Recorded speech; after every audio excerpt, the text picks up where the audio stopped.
હવે આ વાછડી ગૌશાળાની છે. આની શું તકલીફ હશે? આ કાઠું નથી કરતી, વધતી નથી. આનું શું કરવું પડે? હવે આની એક બોટલ આવે પાવાની, એ આપણી જોઈએ. માતાજી ભાઈ બધાને રામ રામ. હવે નાના નાના વાછડા હોય એને હું ખવડાવવું, હું પીવડાવવું, કઈ રીતે કાઠું કરે, વધ કરે, એના માટે કાંઈક પણ આવી બોટલ મેં 3 પાઈ દીધી.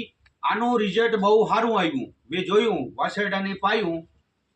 જો આ વાછરડાને કેમ પાવાનું કે જો 8 મહિનાનું વાછરડું હોય તો 20 મિલિયન પાવાનું, અને 5 મહિનાનું હોય તો 10 મિલિયન પાવાનું. હવે વાછરડા કાચા રહે છે, વધ કરતા નથી, લોટકા થતા નથી, નબળા રહે છે. એના માટે હું કરવું, હું વધ માટે હું લેવું કરવું, એ અમે ઈલાજ કહું.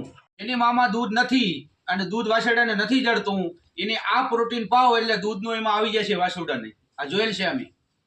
આ વાછડીને કેટલું પાવું કેટલું ન પાવું એ તમને કહું. આ તો મારી જ વાછડી છે, આને હું થોડુંક વધારે પાઈ દઉં છું એટલે તાકાત પકડી જાય. બાકી નકર પાવો તો જરૂરથી પાવ. આ બોટલ હું તો આવી રીતના પાઈ દઉં છું મિત્રો. જો આમ ડાયરેક્ટ પી જાય, એને પ્રોત્સાહન મળી જાય. ધાવણનું દૂધ વાછરડા હોય તો આ બોટલ પાવાથી 5 મહિનાનું વાછરડું નાનું પડતું હોય તો 10 મહિનાનું દેખાડવું હોય તો આ બોટલ પવાય. મેં અખતરો કર્યો છે. જા બોટલ જો પાયેલ છે.